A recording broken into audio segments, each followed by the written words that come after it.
राधे राधे। कैसे हैं आप सब? मैं हूं आकांक्षा और आप सबका बहुत बहुत स्वागत करती हूं आपके अपने YouTube channel Krishna magical world में। आज की वीडियो में मैं आपको मैं हूं कृष्ण नाम की जो डॉक्यूमेंट्री सीरीज है प्रभु श्री कृष्ण जी की, उसके भाग 2 में गोवर्धन पूजा में श्री कृष्ण ने इंद्र को क्या वरदान दिया था और इंद्र ने श्री कृष्ण जी को किसकी उपाधि दी, यह सब सुनाऊंगी। चलिए शुरू करते हैं। ओम गण गणपते नमः। मैं हूं कृष्ण। गोवर्धन पूजा भाग 2। शरत काल के आगमन पर समस्त ब्रिजवासियों को श्री कृष्ण ने इंद्र का उत्सव की तैयारियां करते हुए देखा। बड़े बूढ़ों नर नारी में कौतूहल और उमंग देखकर उन्होंने पूछा, ये इंद्र यज्ञ क्या है?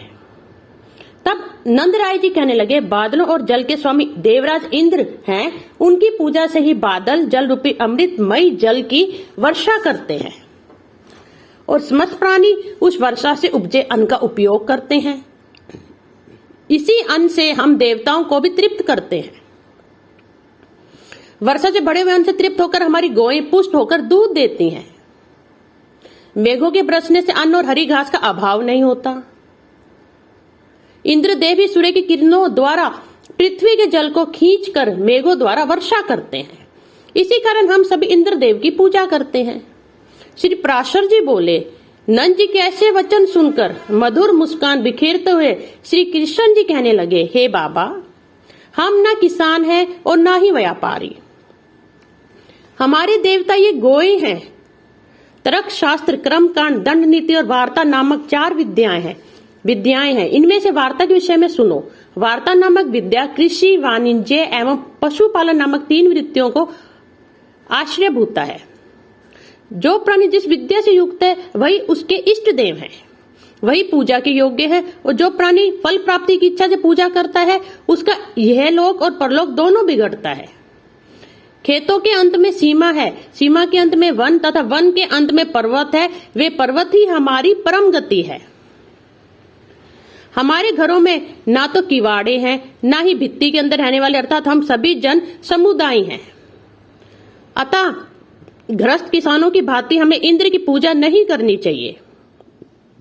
हमें इंद्र से क्या प्रयोजन? हमारी देवता और देवी तो ये गोई और गिरी पर्वत हैं, इसलिए गिरी यज्ञ और गो यज्ञ करना चाहिए। अतः आज संपूर्ण ब्रज का दूध एकत्रित कर लो और पूजन की अन्य सामग्री भी। तत्पश्चात हम सभी गोवर्धन पूजा करेंगे। इस विषय में किसी प्रकार का सोच विचार मत करो।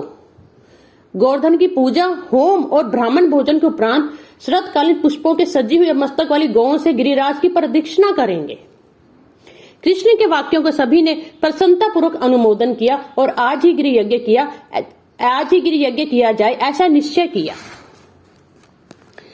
श्री पराशर जी बोले, हे मैत्रेय जी, अपने यज्ञ के रुक जाने से इंद्र ने क्रोधित होकर संवर्तक नामक मेघों से कहा, अरे मेघों, मैं जो आज्ञा करता हूं उसका तुरंत पालन करो। कृष्ण की सहायता के बल से अंधा होकर नंद ने अन्य गोपों सहित मेरा यज्ञ भंग कर दिया है।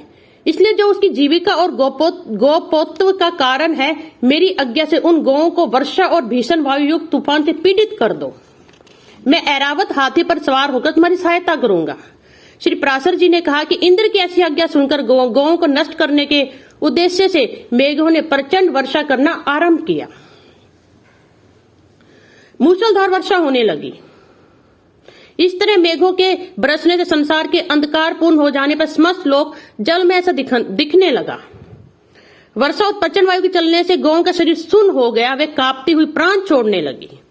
हे महामुनि, वायु से कांपते हुए दीन बछड़े मानो व्याकुल होकर कृष्ण से रक्षा की गुहार करने लगे।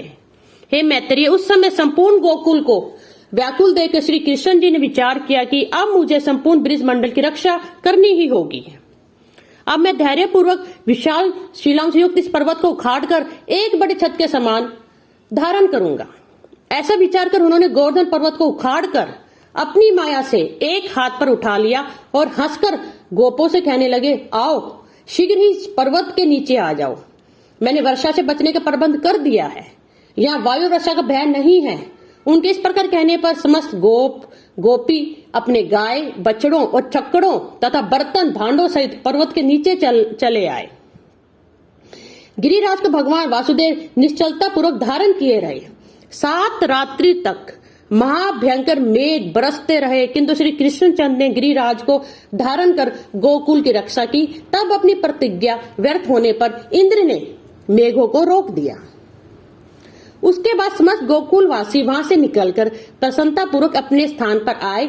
श्री कृष्णचंद्र ने गिरिराज गोवर्धन को अपने स्थान पर रख दिया। इंद्र की प्रतिज्ञा पूर्णतः भंग हो चुकी थी। श्री पराशर जी बोले, गोवर्धन धारण करके गोकुल की रक्षा होने के पश्चात देवराज इंद्र को श्री कृष्णचंद्र का दर्शन करने की इच्छा उत्पन्न हुई। सो ऐरावत पर चढ़कर गोवर्धन पर्वत पर आए और वहां संपूर्ण सृष्टि के रक्षक गोप वेशधारी मधुसूदन को गवाल बालों के साथ गोए चराते हुए देखा। यह भी देखा कि पक्षीराज गरुड़ अदृश्य रूप से पंखों से उनकी छाया कर रहे थे। तब वे ऐरावत से उतरकर एकांत में प्रीतिपूर्वक मुस्कुराकर बोले, हे श्री कृष्ण, मैं जिस लिए आपके पास आया हूं वह सुनिए। हे जगदीश्वर, आपने पृथ्वी का भार उतारने के लिए ही पृथ्वी पर अवतार लिया है। यज्ञ भंग के विरोध में मैंने गोकुल नष्ट करने के लिए मेघों को आज्ञा दी थी, किंतु आपने पर्वत उखाड़कर गोकुल की रक्षा की। आपके इस अद्भुत कर्म से ही मैं अति प्रसन्न हूँ। हे केशव, आपने एक हाथ पर गोवर्धन धारण किया, इससे मैं देवताओं को प्रयोजन सिद्ध हुआ ही समझता हूँ। आपसे रक्षित गोहों से प्रेरित होकर ही मैं आपका विशेष सत्कार करने के लिए ही आपके पास आया हूँ। आप गौओं के इंद्र हैं, इसलिए आज से आपका नाम गोविंद होगा। तत्पश्चात देवराज इंद्र ने अपने ऐरावत का घंटा लिया और उसमें पवित्र जल भरकर कृष्णचंद्र का अभिषेक किया। उनका अभिषेक होते समय गौ ने उस समय अपने सतनों से टपकते दूध से पृथ्वी को भिगो दिया और इंद्र श्री जनार्दन को उपेंद्र पद से अभिषिक्त कर देवराज पुनः बोले, हे महाभाग, यह तो मैंने गौ का वचन पूरा किया। अब पृथ्वी का भार उतारने की इच्छा से जो कुछ कहता हूँ वह सुनिए। हे पृथ्वीधर, अर्जुन नामक मेरे अंश ने पृथ्वी पर अवतार लिया है। वह वीर पृथ्वी का भार उतारने में आपकी सहायता करेगा। अतः आप अपने शरीर के समान सर्वदा मेरे पुत्र अर्जुन की रक्षा करिएगा। तब श्री कृष्ण ने कहा, हे देवराज, भरत वंश में प्रीथा कुंती पुत्र ने तुम्हारे अंश से अवतार लिया है, यह मुझे ज्ञात है। मैं उसकी सदा रक्षा करूंगा। जब तक मैं पृथ्वी पर होऊंगा तब तक अर्जुन को युद्ध में कोई भी न जीत सकेगा। अतः तुम प्रसन्नता पूर्वक जाओ और अपने पुत्र के लिए किसी प्रकार की चिंता मत करो। राधे राधे, धन्यवाद।